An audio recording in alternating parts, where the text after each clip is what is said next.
It is KCIM Sports Rewind here on this Tuesday. I am joined with the one and only Jeff Blankman, the sports director here at Carroll Broadcasting, as well as assistant sports director Mason Nealon. And we got a special guest in studio today, Bill Badley, talking about the shootout going on at Carroll on the 30th.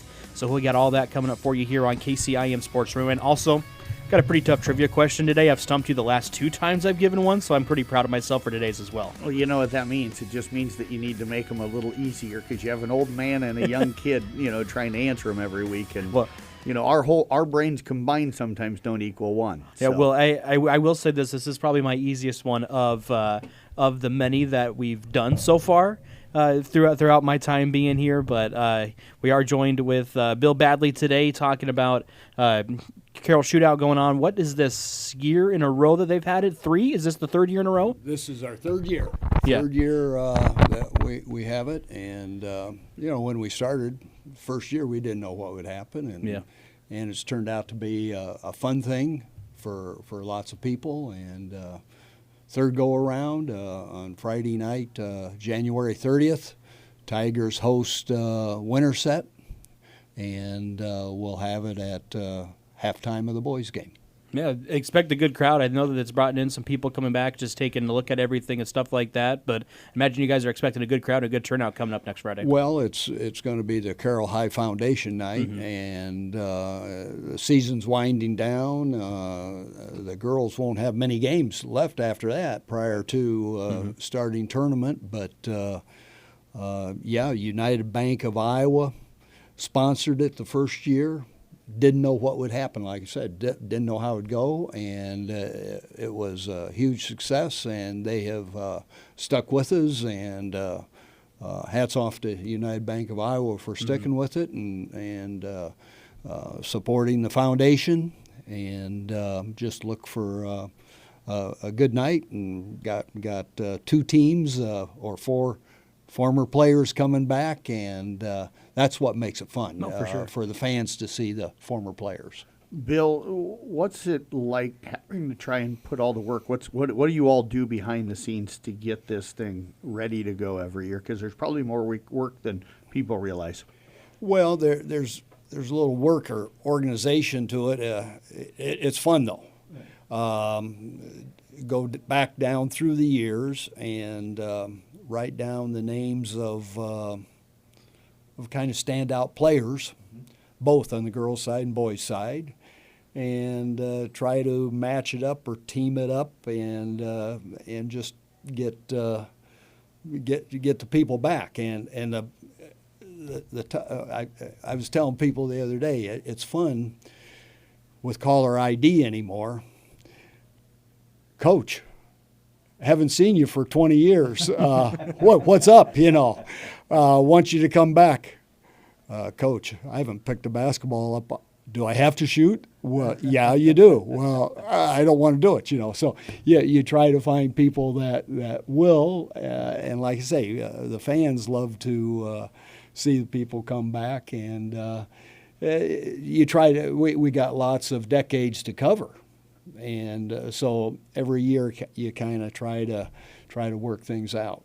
Do you get as many no's as yeses? Does it take some time to get the 4 people you need, or does that go relatively smoothly? Surprisingly, you get a few no's. Yeah, you get a few no's, and you just keep working on them, and you go down that list, and sooner or later, bingo, it hits. What are some of the favorite memories, as you said, you're going through all these years and even decades to try and find kids and then reach out to them? As you're writing those lists down, what are some of the favorite memories that have maybe come back for you of either coaching those kids or watching those kids play? Well, it's easy for the sports fans to reminisce or look back and think about certain teams, certain players, even certain games, moments in games. I have the luxury of also, as these guys here know, former students, knowing them in the school day, right, in class, And it's kind of like slow pitch. Once in a while, a guy says to me, I can't believe I struck out. And And I always say, well, you did in wiffle ball. Why is it going to change, So you get a chance to, rekindle memories from the school days also, But, this year, let me tell you who we have. Interesting. We've got Team 2006. Okay. Big Steve Goody, the big tall kid. Yeah. Okay. And then his teammate, Greg Schultz, coming all the way back from Minnesota. Wow. And both of them played college basketball. Schultz had an outstanding career down at Grandview, played on 2 teams that were in the NAIA national tournament, and that's really good basketball, great basketball. Yep. And then the other team, Team Dirks. Rachel Reichs, now she's Rachel Dirks, and her husband Michael Dirks. Both were standout players. She was a standout four-sport athlete for the Tigers, and Michael played baseball and basketball and all-conference basketball player, but then went on and became a standout pitcher at Buena Vista, and all-conference pitcher up there, So those two teams will face off, and somebody will make more baskets than the other. But in the end, we add up the baskets, add up the money, and United Bank of Iowa donates that to the Carroll High Foundation, and good things happen. Bill, are you hoping that the future and seeing kind of the success of how many people come back and how fun this is kind of makes some more people want to throw their hat into the bucket and want to come back and participate? You hit it on the head there, because sometimes you have to twist some arms or wrist. Once in a while you talk to the wife, and the wife says, yeah, my husband will be there. He might not want to be, but he's going to be there. And then vice versa, But even it's interesting where some of the fans now come up to me and say, hey, how about this person? You remember this? And I usually say, hey, I got their name on the list, or I've talked to them and they're not excited about it, But yeah, it's like I say, it's become a fun thing to do, and it's popular, and it benefits students in the end through the foundation. And that's what I was going to talk about, the foundation. A lot of this goes back to scholarships, I believe, right, for a lot of the kids, or is it distributed other places? Where's all the money go to? Well, the Carroll High Foundation, and as I understand, and I don't know all the bylaws, guidelines, but the foundation supports school activities that are not covered through school money. Okay, there are some guidelines and policies that every state has with their state schools that the money cannot be used for this. So the foundation will support the schools and teachers. A teacher may say, hey, I need a few extra dollars for this, which I can't spend, with school money, and the foundation helps there. And I think the foundation does do something with scholarships towards the end of the school year for graduation. But it's just a little extra boost for needed things in the school system. Bill, for anybody that maybe just wants to donate to the foundation just to help out in those, how do they do that if they can? Oh, yeah. Fans in the past, the fans have been great. They'll drop a $20 bill in, or $10 bill, or they'll say, hey, I'll give $5 for every basket that so-and-so makes. There'll be a table set up in the commons there before the games. People can stop by there. You can drop off a donation at any school, and it'll get passed on to the foundation. This Venmo. These young guys know this Venmo stuff. I still have the money clip with dollar bills, but Venmo, Katie Cruz handles the Venmo. You can Venmo at Katie Cruse, KRUSE/16, and indicate Celebrity Shootout. Make a donation that way. They could even pass the money on to you, and you'd get it back to us, Jeff. I certainly would. Bill, take us through the competition that those two teams are going to go through on the 30th. Okay. Every year it might change a little bit, but it kind of always stays the same. The two players on each team, they get 6 free throws. If one person wants to take all 6 or 3 and 3, whatever, but anyway, each free throw made is worth $25 each. Each team gets 6 3-pointers. Those are worth $50 each. And then each player, the 4 players, will get 2 attempts from the center circle with a chance to make one. If they make the first one, then they don't get their second naturally. But those shots are worth $100 each. So I'd like to see all 4 players make 4 of them. That's $400 in the pot, you know. And last year, the score was tied between the two teams, and Nolan Stribe hit one from the center circle to win. So yeah, if somebody could do that, you know, and the fans got into it, and you know, it's interesting that Winterset is the opponent. They were the opponent the very first year we did this, and their spectators got into it. They were cheering on the people that were shooting. Yeah.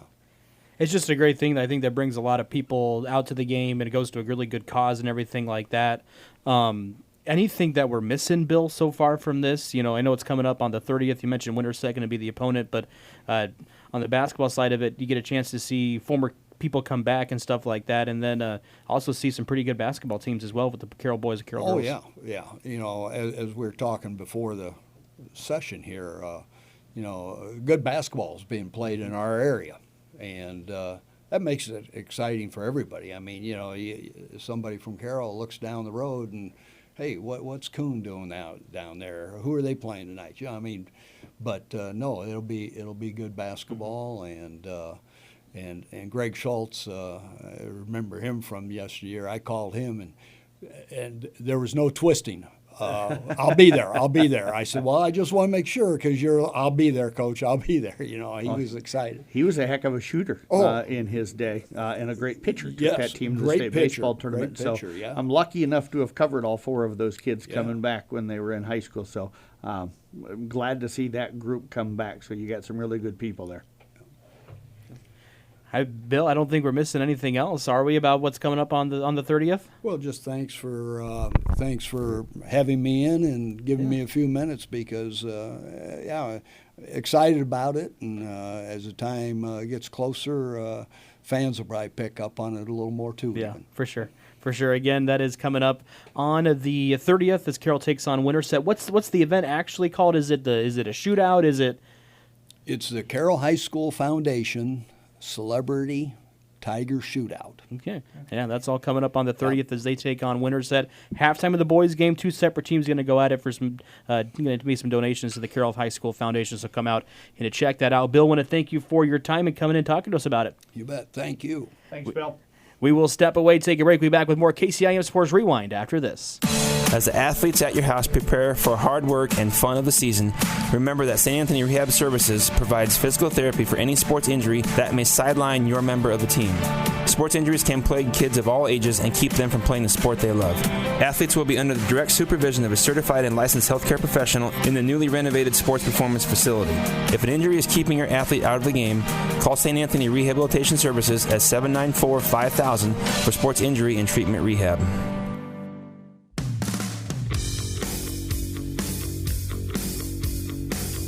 It is KCIM Sports Rewind back with you here on this Tuesday. Joined in studio with Jeff Blankman, Mason Nealon, and Bill Badley still in there hanging out with us. And we'll do the trivia question first, guys, because Jeff asked me about it while we were at break. So it's been 15 seasons that the Chiefs and the Patriots have both played in the AFC Championship game. Arguably, since 2000, at least 2010, the 2 best teams in the AFC.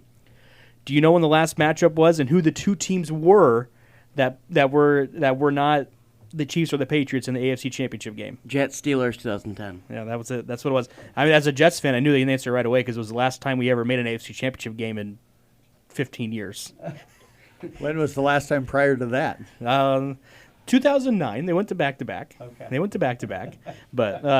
But before then, we haven't even been to a Super Bowl since 1960, so. Yeah, no, I was going to say, because Coach Rowe and I were talking last night during the championship game, and both of us are Dolphins fans. We kind of indicated we don't really worry about the Jets, even though we're not any good. We know there's always going to be one franchise a little worse than us. Get Yes. at least 2 wins per season, you know?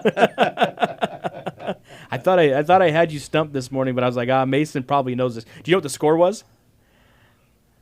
I think the Steelers went. Yep. So, what, like 31-21?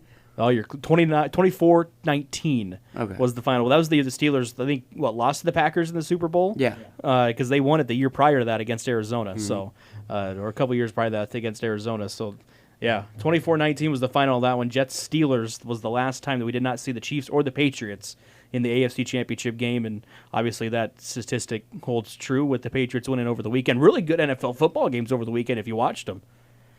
Yeah, I think 3 out of the 4 were good. I think that the Seahawks and 49ers Yeah, that kind of one got was- out of hand. And when you watched that first play when Shaheed took it 97 yards and the kicker tried to slide tackle him and he went all the way, I mean, that was kind of the tone setter. But Seattle's a good team, I tell you that. It's going to be a fun NFC championship. And I feel bad for Broncos fans with Bo Nix going down. It makes it that much harder. But I think the Seahawks are kind of my favorite right now. Yeah, my brother called me and said, "Hey, did you see the intro to the game?" And I said, "No." I said, "Why, what's up?" And he goes, "Well, they introed in the 12th man, and the stadium was absolutely going crazy. And then Shaheed takes the kickoff back for the touchdown. I think the game's over with." And he was right. From there, it was absolutely over with. I will just say, and this is not a shot at Mason, I'm just glad that the Rams won and not for Mason.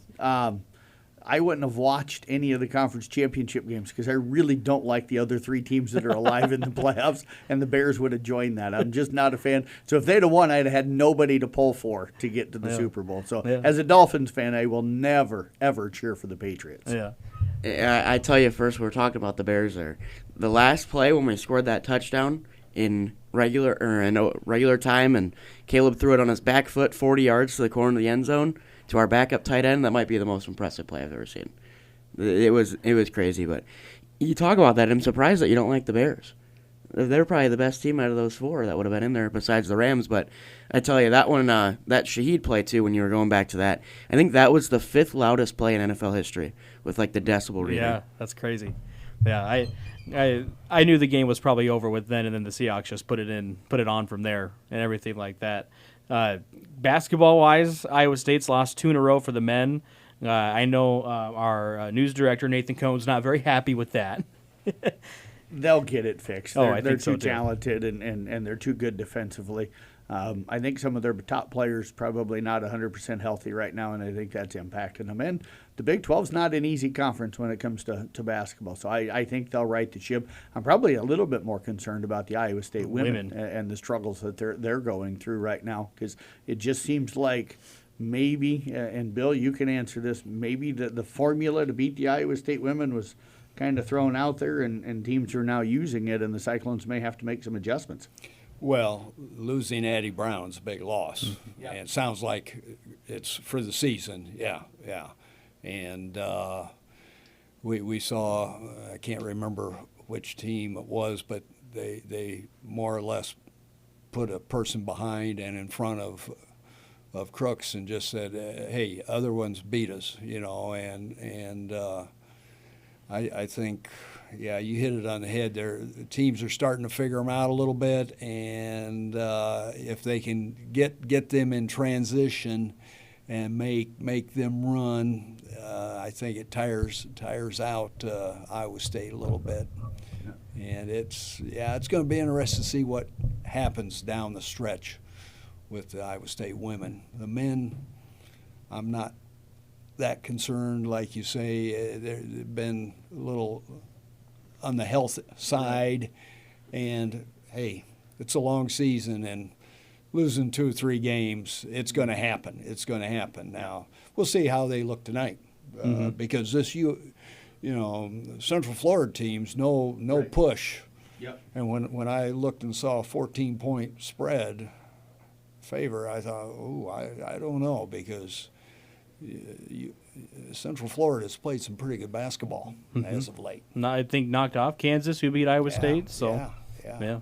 I will say this. Saw the statistic the other day that since 2026 has started, Iowa men's and women's basketball have a better record than Iowa State and Iowa women's basketball. Really? Yep. I think the Iowa State and Iowa men and Iowa State women, since the year has turned, are combined 3-6. Iowa and Iowa State men are like 7-3 or 6-3. So that surprised me a little bit. Based off of, I know the girls are playing good, but based off of how well the Iowa State men are playing, you wouldn't have thought that. Yeah, and the Iowa men hit a little slump here. What Last dropped week. 2 or 3 last in a week. row, if I remember Yep. right. But the women have jumped into the top 10 for the first time since Caitlin Clark's senior year, Yeah. and the future looks really good. I had somebody, an expert here a week or so ago, said that within the next 4 years, the Iowa women will win a national championship. So. Oh, well, let's hope that expert or whoever it is true, because it wasn't me. Yeah, no, I wouldn't know. No, it was somebody on the national Yeah. level that follows women's basketball really hard. So Well, they've got a pretty good recruiting class coming in this next year, and they're really young. I don't know if you've had the chance to watch the Iowa women play this year, but they're on the younger side, and they've done a really nice job with the pieces they have.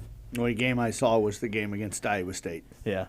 And they're getting better. Oh, They're- yeah. They're up in their game right now. Iowa women are, and but you talk about the expert in the future. You got one word to throw in there: portal. You never know what's going to happen. Yeah. Never know what's going to happen now. Yeah, especially on that aspect of everything with the portal and stuff like that. So one quick thing before we turn the clock over to high school sports and everything that's going on throughout the week, because we got some good basketball games on tonight that we're going to talk about. 4 teams left in the NFL playoffs. Who do you think wins it based off the 4? Seattle. Mason says Seattle. I'll go with Mason on that, but I'm really pulling for the Rams. Badly? I'm thinking Seattle's got a little edge right now. Yeah. With the way Seattle's playing, I say Seattle, but I like the Rams because I think Stafford might win an MVP, a Super Bowl, and then decide to call it a career. I'd be okay with that. Yeah. I would be okay with that. Before we do turn, I do have to congratulate Nick Brinks here real quick. He won our bold challenge last night. He had it wrapped up ahead of time, Yep. but congratulations goes on to him. I got to get a shout out to the guy to my left here. Mason finished up in second place in his first year, so all he can do is go down from here. Sean Burks and Tom Hawkap tied for third, and then Casey, you were there with Craig Lux for fourth, and then you had me, Todd Danner, Jim Molitor, Ryan Steinkamp, and Mr. Storyhun, Jeff down there after that, and then Brian Case, then Doug Waniger, Eric McCullough, Craig Rowetter, and Jerry Fleischner tied. And then bringing up the bottom, and he'll get his trophy here as soon as I can get it to him, Austin Stolk. So, and Nick's already got his trophy. We already published that one. Yeah, So, yeah. As long as I don't finish last, I'm okay. Yeah, and I told Jeff I wanted to win it, but at least beating him was kind of the cherry on top. Turning our attention to high school sports going on throughout today. Jeff, we've got some really good games on the airwaves tonight. Talking ADM against Carroll. That boys game is going to be fantastic. Two Yep. ranked teams. Yes. And then Kate Carroll's got Exira, Elkhorn, Kimballton, Coon Rapids, Bayard girls, Rolling Valley Conference title on the line tonight here on across the Carroll Broadcasting Sports Network. yeah, we'll have Tom Hawkap down there. I think you're going to be helping out and stuff. Yeah, that one's going to be exciting. I know the Spartan girls, I was down at the boys game with ICAM Manning on Saturday, and the girls were pretty excited about getting that chance, for that to wrap up a conference championship. But Coon could jump right back into the mix and share that title with them with a win. And last year those two teams split, so that one should be a lot of fun. And we'll have that on the CB Sports Network YouTube channel as well, so people can watch and listen to that one. And then you mentioned Carroll ADM. I haven't seen the Tigers for a few weeks. It'll be nice to get back out there. They're playing some outstanding basketball right now. Randy does such a tremendous job of getting teams prepared and ready to go. And I'm looking forward to that. It's going to be a tough matchup with ADM. As you mentioned, both teams are ranked. But Carroll's got an opportunity here to climb up and put themselves in a really good position, top 2 or 3 in that league. Ballard looks like they probably are going to be the team that wins it. But, Carroll could climb themselves into that second position if they can keep winning. It starts tonight. Carroll's got a couple of good chances for some good wins this week with Des Moines Christian coming up on Saturday over in Gilbert. I know Nick and Mason will be down there for that, but ADM's got one of the best shooters in the state in Lorenzen kid. You got to figure out a way for him, and ADM's just a tough team. It could be a really, really big win for Carroll tonight if they can pull it off. Yeah, and I like this Carroll team because I even said it, and you look at it, 3 losses, and you're like, why would that team be ranked number 9? But the 3 losses are Ballard, who was number 1 at the time they lost, ADM was number 1 at the time they lost, and Storm Lake was number 3 at the time they lost. So this Carroll team's no joke. I mean, they can play, and they can play some seriously high-level basketball against some of these really good teams. What's most impressive, I think, their defense so far this season has been really good for them. And I think that's kind of maybe taken away the lack of shooting sometimes that they could do because they struggle to shoot the ball sometimes, but the defense has played really well.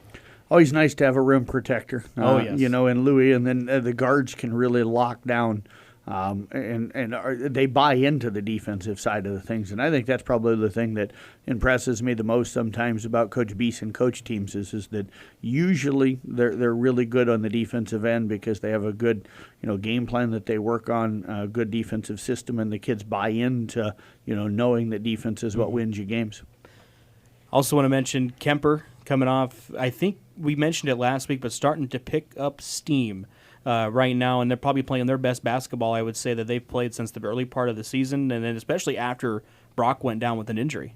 And I think for them it's kind of about just realizing that you need to find something else, because when I did that Glenwood game, all 5 starters were in double digits. I mean, you look and you take away those 20 points per game that Brock was averaging going into that. If everyone's going to chip in and kind of buy into that and not just put it on one guy's shoulder and say, you know what, go have 30 and then kind of carry us here, I think that's what's really going to make them successful. Yeah. Their ball movement here as of late has been really, really good. They're always going to play really well on the defensive side of the things, but their ball movement of late, their ability to cut to the basket and create for each other has been fun to watch. A couple more minutes left. I know that last week we had some really good games as well. Kind of, thoughts on how last week's gone so far throughout the area. I know both Coon boys and girls dropped some really, tight games. If you look at the scores, I think, especially in the boys' game, a lot closer than what that final score does. In the girls' game, too, I think Coon really felt like they were in that game against Trainer, but they were both able to bounce back. Nice wins over Peyton Chernan on last Friday, so they're playing really good basketball as well right now. Yeah, and I don't think either of those are bad losses. I mean, I talked to head coach Seth Streben this morning, and he just kind of emphasizes that, that's a game that you're going to learn from. You're going to learn what we kind of are, and you go throughout this season. It's hard to remain undefeated, even we talked about with college basketball. You're not going to go an entire length of the season undefeated most years. So to take a loss to a team like Trainer's not bad, but you're going to learn a lot from that. And then they bounce back and beat a good Peyton Chernan team. So, I mean, they go into the weekend happy with a game tonight against Exeter, Elkhorn, Kimballton, and that's a good Coon team, but I think that loss services them well if they're going to learn from it. But I think that, Jeff, you'll have to do a game with them later in the week as they take on IK Manning. I think, another game that they probably have circled on their schedule, like we're going to learn about ourselves when they take on IK Manning on Thursday. Yeah, IK Manning's won 4 of their last 5 and 2 in a row and is playing good basketball. They're sharing the ball pretty well, getting 4 guys, 3 guys into that double figures. And Coach Wagner has said many a times this year when we get 3 guys or 4 into double digits or 3 into double digits and another guy almost into double digits, they're a tough team to beat. But, they played really well on Saturday when I was down there watching them against Exeter and Kimballton. Their ball movement that day and cutting to the basket. And I think the other thing that's improved for them is rebounding. They're not a real tall team. Brock Kuzel at about 6'1", maybe 6'2" is their tallest kid, but you got Ashton R. and Holtzen Wyatt Danner that can both get in there and rebound, and Ben Ramsey can rebound. So they've gotten some really nice production on the board, and you can see the confidence kind of growing that even though we're an undersized team, we can go in and rebound. But they'll be tested on that against Coon. You got the 2 Hayden boys that can rebound like crazy, and then Audubon with the size that they have. We'll test that for IK Manning on Friday as well. Yeah, we got plenty of local sports for you throughout the rest of the week. When check those out, just visit sports.13 KCIM for those full sports schedules. We'll mention it real quick again, Jeff, over the weekend. Haven't touched on boys swimming, but they're coming off a really, really good weekend up at Fort Dodge. Yeah, 19 personal bests up there on Saturday. Deb Danner just does such an amazing job with that program. And I know last Saturday I talked to her before they went up for our Saturday morning coaching show, and I said, Teagan and Legan get a lot of pub, and deservingly so. They're 2 All-Americans, but there's depth on this group with Weston Toft and Landon Cadwell and a lot of the other guys. So, yeah, they're swimming extremely well right now. That'll wrap up KCIM Sports Rewind for this Tuesday. Catch a podcast of it coming up in just moments up on carrollbroadcasting.com. We'll take you to the top of the hour coming up on KCIM. Western Iowa's news and classic hit station is